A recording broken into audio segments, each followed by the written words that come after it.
हम एलओसी पार कर सकते थे और हम एलओसी पार कर सकते हैं, और जरूरत पड़ी तो भविष्य में एलओसी हम पार करेंगे। राजनाथ सिंह साहब बड़े दबंग किस्म के आदमी हैं और बड़े एक्टिव आदमी हैं।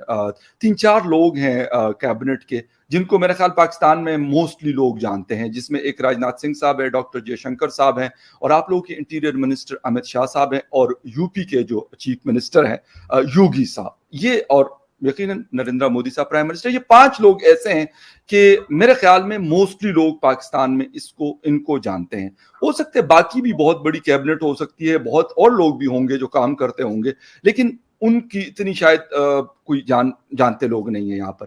राजनाथ सिंह साहब के इस स्टेटमेंट को कि वो कहते हैं कि हम एलओसी को क्रॉस कर सकते हैं अगर हमें करना पड़ा, कैसा देख रहे हैं आप? ये बयान मैं आपसे ऑनेस्टली कहूं तो इसको आप जोक नहीं ले सकते। नो, बिल्कुल भी नहीं डॉक्टर साहब। मैं आपको बिल्कुल शुरू में मैं जो वन लाइट नोट में कह रहा था वो एक अलग बात है, लेकिन ये तो पॉसिबल नहीं है। मतलब एक मैंने कहा कि बड़ा एक रिस्पॉन्सिबल पोजीशन पे एक बहुत बड़ा आदमी है राजनाथ सिंह साहब, कोई आम आदमी तो नहीं है हिंदुस्तान का। जी नहीं, मेरे कहने का ये मतलब नहीं था कि आप लाइट ले रहे हैं। मेरे कहने का मतलब है कि इसको उस रेगुलर, मुझे पता आप सीरियस ले रहे हैं, मेरा ये कहने का मतलब नहीं था। मतलब इसको लाइट लिया नहीं जा सकता, बिल्कुल, क्योंकि एक तो ये प्राइम मिनिस्टर मोदी जो है ना, ये बड़ा कंट्रोल करके रखते हैं कि कौन बोलेगा, क्या बोलेगा और कब बोलेगा। तो ये बिना प्राइम मिनिस्टर की रजामंदी के इतना बड़ा स्टेटमेंट देना कि हम क्रॉस करेंगे और कर सकते हैं अपनी सुरक्षा के लिए, वो एक महत्वपूर्ण बयान है। लेकिन इसको अगर आप पूरा देखेंगे तो वो कंटेक्स्ट ये था कि 1999 में उन्होंने कहा कि हमने इसलिए नहीं क्रॉस किया क्योंकि हम न्यूक्लियर वेपन का भी चक्कर था और हम जो है वो सैंक्टिटी नहीं तोड़ना चाहते थे, इंटरनेशनल वॉर में नहीं कॉन्फ्लिक्ट को बढ़ाना चाहते थे। लेकिन वो बोले आज हम चाहेंगे तो हम इसको वो क्रॉस करेंगे। देखिए मोदी जी का, और जब तक मोदी जी की गवर्नमेंट रहेगी तो वो कश्मीर की पॉलिसी जो है वो थोड़ी सी एग्रेसिव रहेगी, क्योंकि इन लोगों का मतलब बीजेपी का और राष्ट्रवाद का ये बीजेपी कश्मीर कोर हिस्सा है, तो इसलिए उसकी सेंसिटिविटीज भी हमेशा रही हैं। आपने देखिए आर्टिकल 370 को हटाया इन्होंने, और उसके बाद वहां पे कश्मीर को तोड़ देना, ये 2 ऐसी चीजें थी कि जम्मू एंड कश्मीर का स्टेटहुड ले लेना, उसको तोड़ देना, उसके बाद आर्टिकल 370 को हटा देना। ये 3 चीजें ऐसी थी कि हम लोग सोचते थे दिस इज नामुमकिन, मींस हमारी लाइफ में नहीं पाएंगे।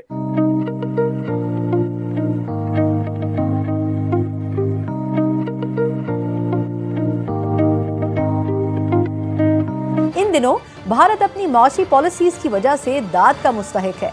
पिछले 3 हफ्तों में भारत के फॉरेन रिजर्व 600 अरब डॉलर तक पहुंच चुके हैं, जबकि हम अभी तक 10 अरब डॉलर का हिस्सा भी क्रॉस नहीं कर सके, जिसका कसीर हिस्सा दूसरे ममालिक से कर्जे या इमदाद की सूरत में हासिल किया गया है।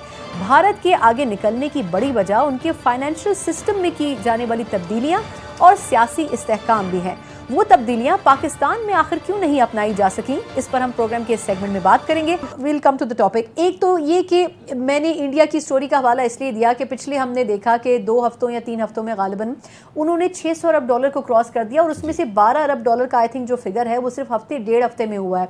सर क्या जादू की छड़ी है इंडिया के पास, कुछ पॉलिसीज हम कॉपी ही कर लें, मतलब हम समझ ही लें कि हमारा पड़ोसी मुल्क अगर ये कर रहा है तो उसमें से अगर 10-20% हम भी कर लें। किया क्या है सर उन्होंने? अच्छा सना, देखिए ये इकोनॉमिक्स को बड़ा पेचीदा बना के पेश किया जाता है कि जैसे बड़ी मुश्किल साइंस है, आपके सवाल का जवाब जैसे कोई रॉकेट साइंटिस्ट चाहिए, जवाब बड़ा आसान।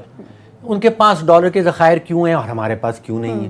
देखिए डॉलर के ज़खायर के सिर्फ 3 सोर्सेज, या तो आप एक्सपोर्ट करें फिर आपको डॉलर्स मिलते हैं, या फिर हमारे जो वर्कर्स बाहर काम कर रहे हैं पाकिस्तान के हों इंडिया के हों वो पैसे वापस भेजते हैं, और तीसरा तरीका ये है कि आप कर्जे उठा लें, और कोई चौथा तरीका तो नहीं है सर। लेकिन कर्जे अदा भी तो करने पड़ते हैं। एक तो खबर ये बहुत ज्यादा चल रही है मीडिया पे, और जो खबर है भी जाहिर है कि इस पे बात भी होनी चाहिए, जैसे कि इंडिया के जो फॉरेन रिजर्व्स हैं वो 600 बिलियन डॉलर से क्रॉस कर गए हैं, और ये कहा जा रहा है कि अब इसको बहुत जल्द जो है इंडिया भी एक ऐसा माइलस्टोन हासिल कर लेगा। अभी ये भी एक बहुत जबरदस्त रिकॉर्ड है, लेकिन आगे भी जो है बहुत आगे बढ़ रहा है।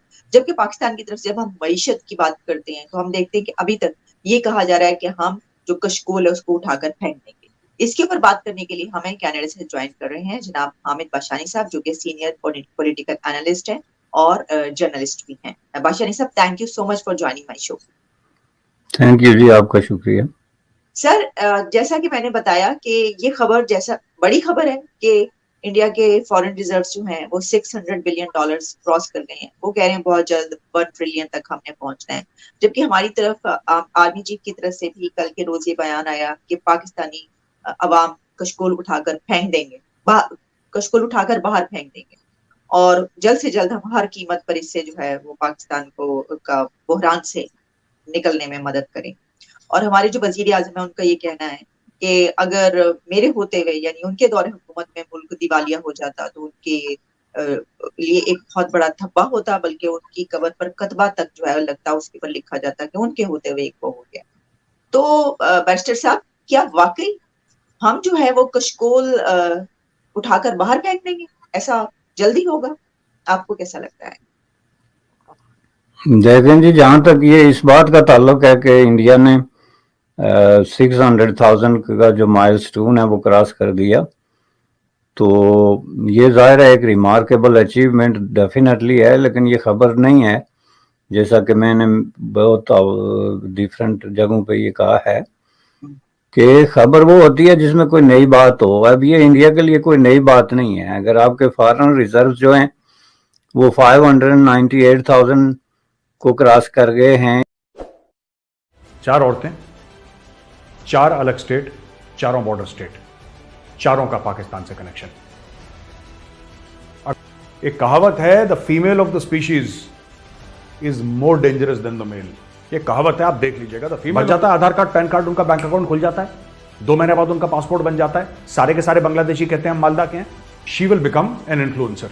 मैं आपको बता रहा हूं, क्योंकि मीडिया इसको इतना फेमस कर देगी। 34 साल की अंजू भारतीय महिला, अलवर राजस्थान की रहने वाली, पहुंच जाती है पाकिस्तान खैबर पख्तूनख्वा अपने दोस्त से मिलने के लिए। अभी ये देखिए खबर क्या कहती है, मैं आपको बताता हूं और फिर मैं आपको डिसाइफर करके बताऊंगा ये हो क्यों रहा है, चक्कर क्या है इसके पीछे। इतना सिंपल नहीं है। ये जो वीर ज़ारा और गदर 2, गदर 1 ये सब जो स्टोरी सुना रहे हैं ना, ये बात बिल्कुल भी नहीं है। बात कुछ और है। ये देखिए, नसरुल्लाह करके एक बंदा है, उससे ये फेसबुक पे मिली। नसरुल्लाह ने बोला आजा। इसने अपने हस्बैंड को और अपने ससुराल वालों को बोला कि मैं जयपुर जा रही हूं घूमने के लिए, और जयपुर की जगह पहुंच गई है खैबर पख्तूनख्वा, प्रॉपर वीजा लेके पहुंची है। इसका यह कहना है कि जो सीमा है उससे कंपेयर मत करिए। सीमा जो एंट्री मारी है सीमा ने, वो अवैध है, वो गलत है। सीमा गलत तरीके से भारत में आई है। मैं तो पाकिस्तान प्रॉपर वीजा लेके गई हूं। अपने तो क्या हुआ, घर परिवार से झूठ बोल के गई हूं, तो क्या हुआ, पति से झूठ बोल के गई हूं, लेकिन मैं गई जायज तरीके से हूं। अब देखिए, अब मैं आपको बता रहा हूं, ये जो अंजू है, अंजू वापस आएगी। अंजू किस शेप में वापस आती है ये देखना है, किस माइंडसेट को लेकर वापस आती है देखना है। नसरुल्लाह ने फंसा के उसको बुलवा लिया। ऐसी कितनी अंजू गई होंगी आराम से। कोई अगर उसका हस्बैंड मिक्स्ड अप है तो यहां पे मीडिया में बात ही नहीं आती। मीडिया में तो बात ही नहीं आती। पाकिस्तान गई, पाकिस्तान का वीजा आराम से मिल गया, आराम से गई पाकिस्तान में, रेडिकलाइज होकर वापस आई। अब वो यहां पे क्या पट्टी पढ़ाएगी, क्या सुनेगी, क्या करेगी, नोबडी नोज यार, नोबडी